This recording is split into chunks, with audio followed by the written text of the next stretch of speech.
Hey guys, it's Brennan the Paleo Dude. Sorry for the bad lighting, it's a little loud outside at the moment. So I'm gonna do this in my laundry room, yay! So, I stopped up at Toy Traders in Langley the other day, and I picked up some really cool figures, one of which is the blue figure from the first lineup. You can see the scan code's all white and black. I got the Telltale style Herrerasaurus, which I've been really wanting to get another figure of in this style, and I was just like super lucky to find it for $10. Like, that's a really good deal.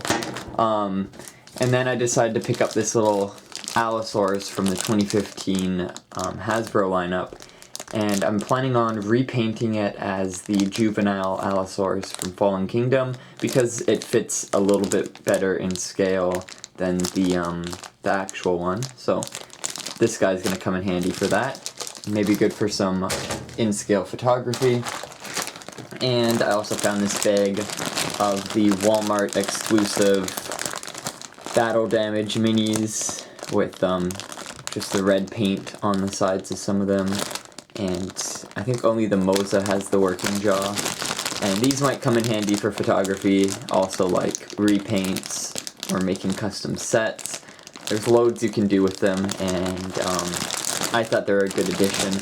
I got them for $20, which is not bad. I think that's how much the set went for, if not a little over that. But it says complete, so it's got all the dinosaurs in there. I'll take them out of the bags and see.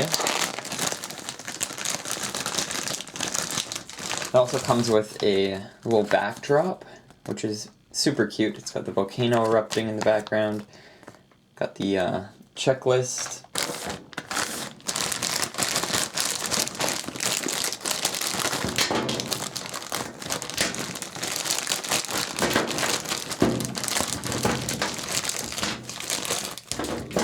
And that is a lot. That's 2, 4, 6, 8, 10, 12,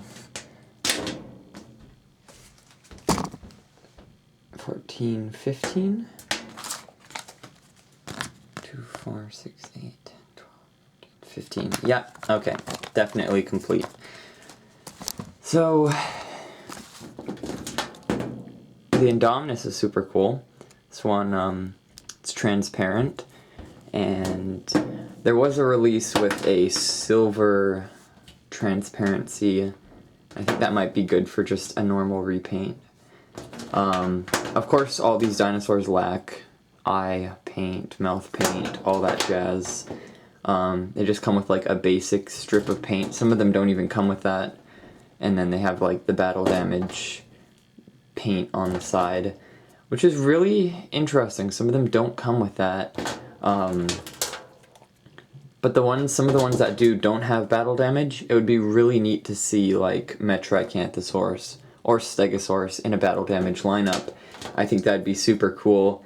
Large herbivores with battle damage would make for a good play feature, especially like if you're doing carnivores hunting or whatever. Like, imagine the Apatosaurus, a figure that large with battle damage like this.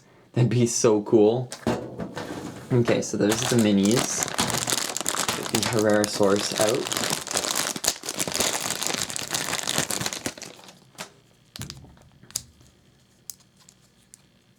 You can see the long, characteristic head.